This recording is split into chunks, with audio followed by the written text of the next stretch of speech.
The drama you're about to listen to is modeled after a lost medium of the past, a time of hard-boiled detectives, ruthless mobsters, and suave private eyes. This is such an adventure, with a bit of our own twist. The golden age of radio is long gone, but I hope perhaps that if you admire those vintage radio plays as I do, this short episode will pique your interest. Or perhaps in some way this will be an altogether new introduction into this classic form of storytelling, and you'll become a regular listener of this program. Regardless, I hope you will enjoy this story as much as I've enjoyed creating it for you. And now, without any further delay, this is The Fool's Errand, Episode 1 of The Sable Rook.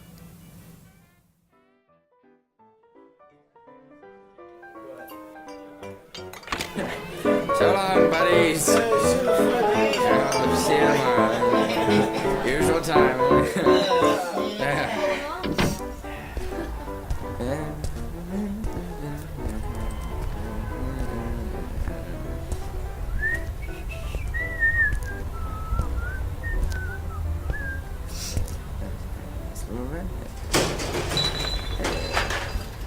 Hey, who's there? Someone's there. I know you're there, mister. Come out where I can see you.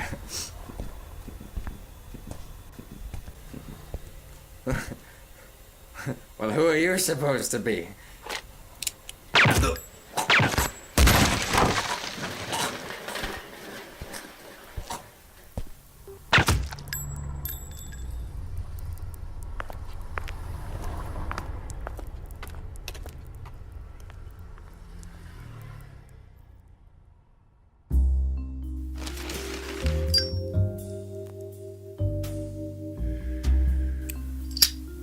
Headlines: Man gunned down on revenge killing. Just another day in the respectable, law-abiding city of Chicago. Sure, I get it. Every city has its drawbacks. The information that tourist guides and blood-sucking real estate agents quietly brush under the carpet. Behind the great American industry, tall-collar, upper-class, up-and-coming politicians, there was a dark side that no one wants to talk about. The city of Chicago has a death rate related to murder so high it would make the French Revolution look like a Sunday social. Everywhere in the city, underneath the thin shell of law and order, it's all an awful mess. Chaos, fear, and uncertainty. But who am I kidding? I like it. It means men like me will always have a job. Me? Well, who am I? William Speck. I'm a photographer. An artist, at least I like to call myself that. I do portrait and landscape mostly, a byproduct from my time shooting film of factories over Germany during the war. What am I doing in Chicago? Hell, I wish I knew. I should be in Paris, hosting my most recent unveiling, receiving dozens of offers from wealthy patrons. I guess it isn't so easy being an artist these days. Right now I work a job with the Blues down at headquarters, taking pictures of stiffs, dead people. Can't say I cherish the company of a cold corpse, but it beats starving on the streets. Now and then I shoot a few rolls for a dame looking for exposure. And oh brother, the exposure they offer ain't found on no Kodak. It barely pays for my shabby 2-room apartment and the clothes on my back, but it's a living. Anyway, I was the one who ended up photographing that corpse. I stood there in the cold night, taking his portrait, free of charge. He was a wealthy-looking guy, and wore a fine gabardine suit. Little good it did him now. The police still didn't know what he was doing that night or why he was shot dead in the street. Revenge killing? I guess they picked that for the name. Catchy. Good choice. And why should I care? Well, curiosity, I suppose. At any rate, I just so happened to have some negatives to pick up at the station, so I figured it wouldn't hurt to ask a few questions. Something kept bugging me about this case. I wanted to know what. Besides, I heard that an old friend of mine from the service had been transferred down from his scene. Figured I'd pay him a call. Down at the station, the cop at the front desk looked about as alert as a barfly. He sat hunched over a magazine, propping his head up lazily with a fist. I assumed the day had been slow.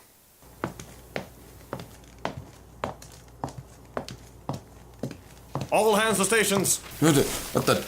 Oh. It's you. Morning, Officer Briggs. It's 4 in the afternoon, Speck. You don't say? Huh. Oh well. Guess that's what happens when you spend half your life in a dark room, laboring for back-breaking hours into the night for the CPD. Very funny, wise guy. What gives on the case? Last night's fiasco? Yeah, that's the one. Search me. I've been on desk duty since 7 a.m. No one tells me anything. I hear you have a new homicide detective on the force. And where did you hear that? Lieutenant Randall told me last night. Oh, figures. Yeah. Well, came down to welcome him into the family. With a pack of cigarettes? Henderson's. He loves them. Who doesn't? You know the guy? You could say that. Uh-huh. So? On the hall, third door from the right. Much obliged. Hey, I'll bring you some new reading material tomorrow. Gady, Esquire, okay? I hear Betty Page is the new spread. Very funny, Speck.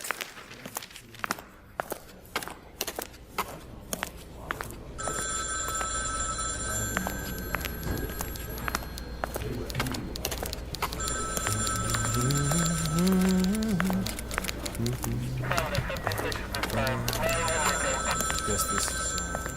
yeah. Yeah? Housekeeping. Huh? Say, what's the big... Will, How are you, Tom? how you doing? Fine, Tom, fine. And I hear congratulations are in order. Huh? The promotion. Oh, that. I'm beginning to think I've been exiled. Oh, that bad. Worse. Here I am, first day on the job, and I don't have... oh, well, what am I saying? Come in. Here, have a seat. Sorry about the mess. Been, well, you know. Here. Thanks. Before I forget, for you. Say, how about that? I know how much you like those things. You consume so many that our P61 looked like she had a smokestack. Join me? Okay. Hey, isn't this against regulations or something?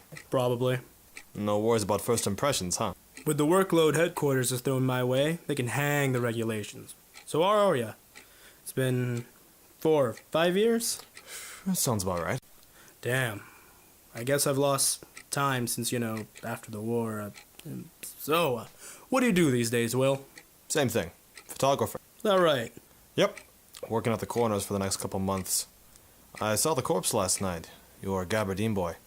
That's so. Mm-hmm. So, how did you get into the force? Oh well. Simple enough, really. I got bored, to be honest, after the fighting stopped. Still, felt like I should do my bit, I guess. Worked a beat for a while before they decided I had some brains and moved me up to homicide. Had a few successes.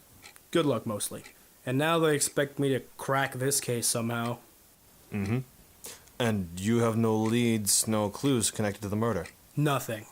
Naturally, headquarters wants to believe that the mob is involved in some way. Of course. Old Weaver still holding the reins at HQ? Sure, just made his acquaintance this morning. That man's an ass. I don't know about all that, but I do know that he wants quick answers on this case. Election season's coming up. He wants to make a show of a clean city. Oh, no doubt. Say, did they identify the guy? Yeah, went by the name of Robert Smith. Probably an alias. We searched his flat. Nothing of particular importance. Nothing on the man to identify him. A driver's license. Nothing, except for... this. A chess piece. A rook, to be precise. Go ahead, take a look. There aren't any fingerprints. Any idea what it means? Nope. Could be nothing. Or... Or what, Tom? I'm not sure yet, but it rings a bell somehow. Sending a report and a description to some other stations, see if anything comes up, but for now... I'll tell you what, Tom. I know some people. Some reliable connections. I'll ask around, see what I can dig up. You think you can find out more about this than the entire CPD? You bet. Because I ain't no cop. Well, I would appreciate that, Will, with being so swamped here. I got you, Tom. Think nothing of it. I'll call you as soon as I have something, alright? Hey, I suppose it wouldn't do any good to ask you how you have these connections. So long, Tom. Sure, I know. I don't have any business sticking my nose into police work. I should keep the photographs, worry about paying the month's rent, and whether there's a sale on frozen dinners at Hutchins. But the hell with it. I couldn't leave Tom hanging though, could I? We'd always looked out for each other during the war, and nothing had changed. Besides, I was getting dormant. I guess I need a hobby or something. Anyway, I asked around at a few local bars, talked with some friends of mine who might have ties to someone who could give me something on this Robert Smith. And it took some time. But later that night, my luck finally turned. A thick-set, tired-looking man behind the bar, sporting a 5 o'clock shadow and rapidly retreating hairline, met my eyes at the mention of Mr. Smith's description. So, do you know this guy? Maybe I do, maybe I don't. How's your memory now? What do you want? An address? What kind of people did you hang around with? Same you'd expect. Hoods mostly. Used to see him brushing shoulders with some pretty sharp-looking characters from time to time. Mm-hmm. Yeah, the professional type. Looked like it. Expensive suits, fine cars, you know. Customers who leave a fat tip. Any names? Not for $10, pal. Find somebody else. Afraid I don't have the time, pal. A name. Jim Marino. Who's he? Some young buck who runs a warehouse down by the lake. Import business. Lots of respectable people in this town don't want to go through the law to get what they want. Understand? And the Smith character, he worked for Marino. I saw them come in here 3 or 4 times. Have a couple drinks. Just talking. Quiet like. Where can I find this warehouse? You know the old Reinhardt place? That abandoned rust heap? Let's just say it ain't quite so abandoned anymore. Pal. Well, thanks for your time. See you around. So long, customer. It was beginning to look like our Gabardine boy had been involved with a small-time smuggling racket, and that was interesting. A man with ties like that is sure to have enemies, and I was in no mood to end up like the deceased Mr. Smith. That night I returned to my apartment to get my gun, Army-issue Colt 45. The thing was so heavy and awkward to carry I rarely used it. But this night, I was glad to have its company. After grabbing a bite and a few cups of coffee, I headed off to the Reinhardt place. By this time it was nearly midnight. I'd rather be back in bed, or down at Kelly's having a drink. But instead I find myself parked a few blocks from the dockyard, listening to the lonely foghorn in the distance, and feeling very cold. I knew the area well, and didn't take long.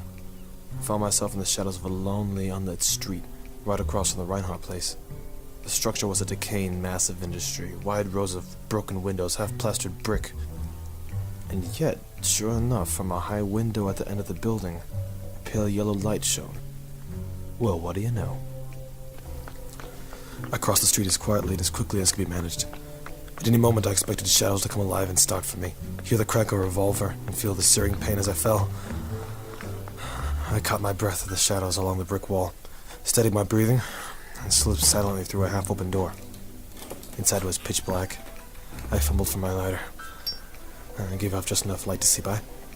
I managed to slip quietly over to a small staircase that led to another wide room piled high with crates and things. Upstairs I could hear men moving about, obviously unloading crates or something. I was in some kind of garage. 4 or 5 cars filled the place. Sure enough, I hit on a slick set of wheels in the name of one Jim Marino. I quickly glanced over the license plate number and slipped back outside to my waiting sedan. An hour later, a single black coupe left the warehouse, and I could just make out the plate number. Marino heading uptown. Well, this is your boy, Speck. I followed at a comfortable distance for some time, weaving easily through the lazy night traffic. A couple times I got too close, but Marino didn't seem to notice. Eventually he pulled into a drive of a ritzy place in one of the better neighborhoods. I circled around and parked down the street. To the right was a small grove of trees, about 10 yards from the drive Marino had pulled into. I figured it was as good a place as any to observe what was going on in that house. Marino must have thought so too, because suddenly... Okay, tough guy. Any sudden moves and you're dead. Turn around. Slowly. Listen, pal, you've got the wrong idea. Skip it. Who had you tail me? Get right to the point, huh? Don't try my patience. This pistol is getting heavy. Who sent you? Leighton? What if he had? Did he or didn't he, jackass? Sure. Said I was to keep an eye on you. Leighton always was a sucker. And so are you for doing his dirty work. Okay, Bright Eyes, around the back of the car. Where are we going? A little trip. Some friends of mine would love to have a talk with you. Oh, I see. Yeah, I think you do. Now move it, and remember, this gun is... I swung hard and fast, slapped the gun aside, came up and slammed my fist into Marino's jaw. Went down like a sack of potatoes. In an instant, I had my pistol and Marino's in my hands and trained on my new friend. For a few moments, he didn't move. I was starting to worry when he finally stirred and let out a groan. Well, rise and shine, Sleeping Beauty. What the... That's right, remember me? Now you see this gun? Listen, buddy. Any lies come out of your mouth, if I don't like what I hear, I'll blow your head clean off. Understand? Yeah, I got it. Good. Now start talking. What do you know about Robert Smith, the dead man in the papers? I could see him considering whether to tell the truth or not. Evidently, he thought I really was as crazy as I sounded. And spilled. Sure. I knew Smith, run-of-the-mill muscle. Did some work for me a few weeks back. I hardly even spoke to the guy, that's the truth. No, I believed him. So far, so good. Now for the $65 question. Why are you at odds with Layton? I run a small side business. Lots of the guys do. It's a small-time protection racket. Usually no one has beef with it. But Layton moved on you. Yeah, that's right. Took over the whole operation. And you're sore about this. Look, who wouldn't be? Doesn't mean I'm gonna do anything about it if that's what you're worried about. I know my place, mister. See to it stays that way. Now where can I reach Layton? But I thought you... Okay, never mind. Where can I reach him? I couldn't really say. These days... Ah! Christ! Last time. Where can I reach Layton? He's got a flat. Over on 42nd. Keeps the place as a payoff point. He'll be there tonight, I swear it. Oh, he better be. I'll come back and finish what I started. There. Happy hunting, pal. In a gang rivalry? Sure, just the thing a photographer would be interested getting wrapped up in. Chances were before the night was over I would end up with my throat slit, bleeding all over a respectable gutter somewhere. But I didn't care, because I was finally onto something. I stepped into the first phone booth I could find and dialed the police station. A tired, monotone voice on the other end told me Officer Briggs was working late, and not enjoying himself. Oh, it's you again.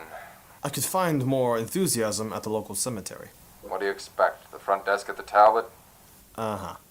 Officer Colwell still there? Think so. Good. Connect me to his office, will you? Oh, yes, sir. Right away, sir. And have a pleasant evening. I'm in stitches. Well?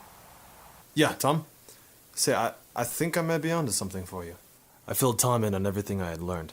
He was hesitant at the idea of leading a raid on the address Marino had given me, and even more against my proposed plan. It's out of the question, Will. You've done some good work tonight, and I appreciate it. This is police business now. Look, you know I'm right. It's the only way, and it's the best way to clean up the Smith case. You said so yourself this is important. Let me try it this way, Tom, for old time's sake. I know what I'm getting into. All right, Will. Have it your way. We'll be on standby. And Will, be careful. I don't want to see you on a slab down at the morgue. All right? Sure. I'll be in touch. After that, I knew I wouldn't have long to wait. No doubt Layton would have heard about my little fiasco last night. I figured I had until morning at least. But that wasn't going to be the case. Just after 2 a.m. there came a knock. I had passed out on the couch. It took some time to groggily make it to the door. All right, I'm coming. You will, Speck. That's right. And, say, that's a gun. That's right. And I've got an itchy trigger finger, so grab your coat. Well, all right. The man followed me down into the street, the barrel of his revolver peeking out from the coat he hung over his arm. We stepped out into a car. 2 more goons waited. Where are we going? Save it. Friendly bunch of chaps, aren't you? Just keep your mouth shut. Things are moving far faster than I was comfortable with, and it wasn't looking good for yours truly. These guys weren't playing ring around the rosy. After some time, I glanced into the rearview mirror to see that we were being followed. My kidnappers weren't paying attention. Was it one of Colwell's men? I could only hope. Maybe Colwell would get word that things had been moved ahead of schedule. Now if only I could live long enough to see the thing through. My new friends and I pulled into a dank side alley and came to a stop at the backside of a 3-story brick building. One of the thugs got out and opened the car door. All right, fella, out you go. Thanks, kid. How much do I owe you? Another wisecrack and I'll take your front teeth. Alright, come on. I was led up a rusted staircase into a wide room. The place was drab, plaster and brick littered the floor, which had accumulated a year's worth of dust. The windows were boarded up completely. A dim lamp gave off some feeble light, which didn't help to distinguish the group of figures across the room. About 7 armed, angry men in total now stood in the abandoned apartment, all focused on one scared photographer. So, you're the guy who's been starting trouble. Is that it? You Leighton? Shut up. What made you jump Marino? So you know about that. I have ears, kid. You don't say. But no brains, I guess. Smart boy, eh? Just curious. Curious about what? Why a big shot like you would bother having Smith knocked off. Who? Marino's gorilla, boss. Got drilled a few days ago. Marino's been holding out on you, Leighton. He told me so himself. That little operation of his? Ha! That's peanuts. Then why'd you have Smith snuffed out? Smith was a dumb hotshot from out east who didn't know when to quit. Kinda like you. That's why you killed him? To send a message to Marino to lay off his racket? That louse got what he deserved. Double-crossing me behind my back. And I'm glad of it. Which brings me to you. I don't like young hotshot reporters sticking their noses in my business. A reporter? I've been called a lot of things, pal. But that's just plain mean. I don't care. You came looking for trouble, and that's what you're gonna get. I run this side of town, punk. Think on that in the little time you have left. Make it look like an accident. Bar fight, drunk, and fell in the lake. You got it. Come on, sunshine, you look thirsty. What the? Police, don't move! Shit! Alright, hold on. Hold on, I got a chopper. No! God. My arm! Damn it! Ah. Hey, tough guy!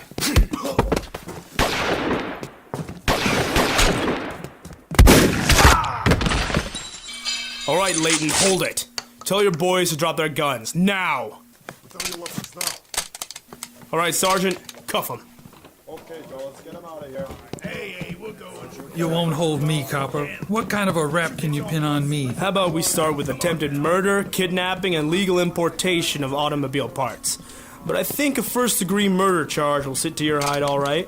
What? No, I didn't have the guy snuffed. Sure, I was glad the punk got his.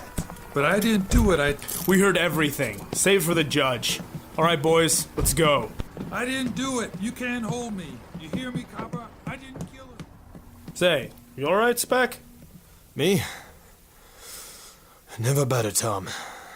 Never better.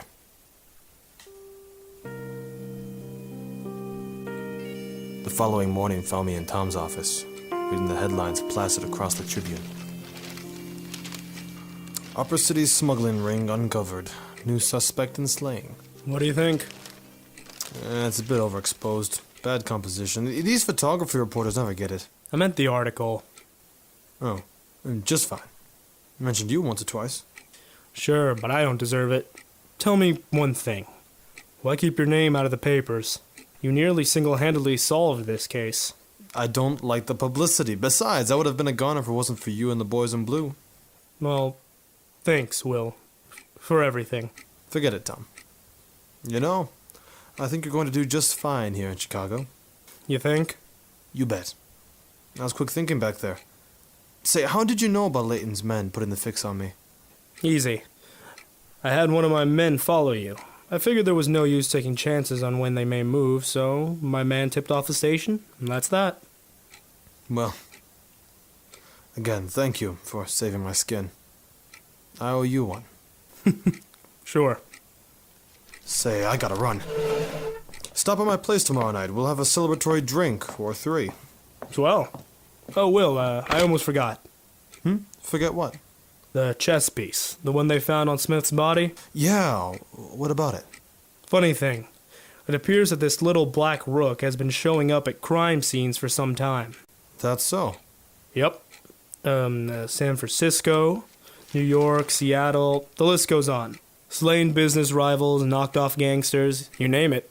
Seems all started a few years back. Can you believe that? No, Tom, I can't. The force seems to think it's the work of some hired muscle. Hitmen who leave their calling card. So far, though, no lead has ever been found connecting anyone to these Rook cases. Isn't that something? Yeah. Yeah, that's a real humdinger. Chief seems to think that in this case it was one of Layton's men who left the piece. Some sort of copycat imitator, but I don't know. You think it could be connected, huh? Oh, can't be. Layton already confessed having one of his goons do Smith in exchange for a reduced sentence. All cleaned up nice and tidy. And didn't Marina also pin the blame on Layton? That's right. Yeah, it seems that I have all the confessions I need. Oh well, it's up to the jury to sort things out. Either way, I'm just glad it's over. Well, so am I. Congratulations again, Tom. I'll be seeing you.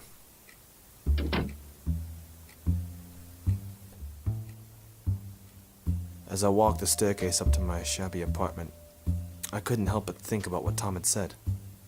That business with the Rook. The chess piece. I was glad Kowal had his case wrapped up, nice and clean. Should get him started on the right foot. But the thing is, that wasn't the way it happened at all. Because neither Layton nor any of his goons snuffed out Mr. Smith. They were framed.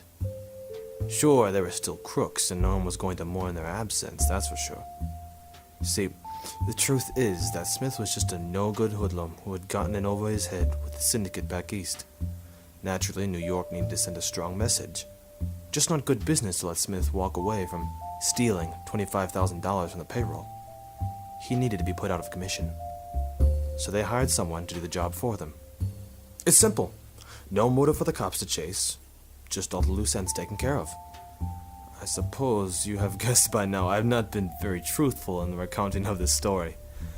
I suppose I wasn't exactly subtle with what was really going on. Who do you think contacted the right people to have Kowal transferred down here from the first place? I needed someone on the case that I knew. Kowal is smart and a good cop, but always predictable. This way I could call the shots.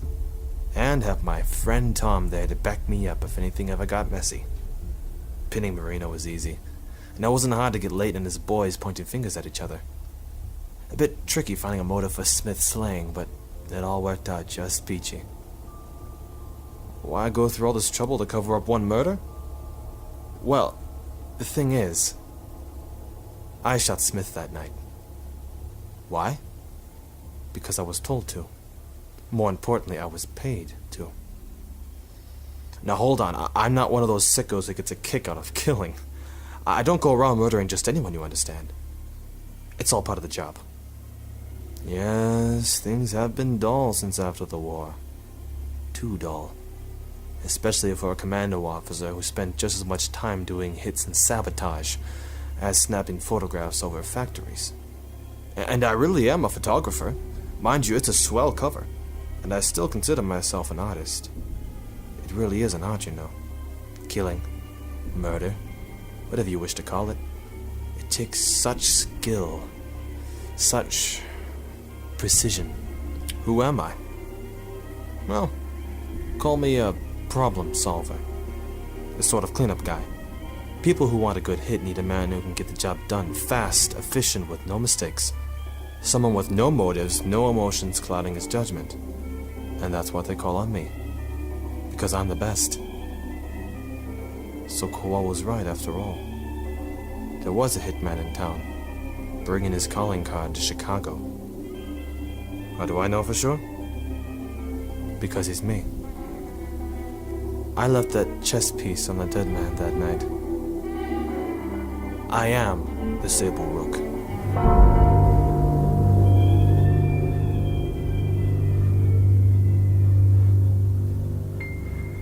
I hope you have enjoyed this short half hour of entertainment, and will tune back in when William Speck returns in episode 2 of The Sable Rook. This production is completely of my own creation, so unfortunately, or perhaps fortunately, I cannot list any sponsors. I do ask that if you have enjoyed this episode and would like to hear more, that you would spread the word around. I would be very much obliged. In our cast, we'll feature the voice talents of Diego Comanguin as Officer Kowal, Hayden Robinson as Jim Marino, Nathaniel Rosenberger as Officer Briggs, and Mark Berger played the role of Layton. The character of William Speck is portrayed by myself. I hope that you'll be listening in to episode 2 of the Sable Rook as we leave Speck the photographer behind and begin to follow the dark and twisted misadventures of the Sable Rook.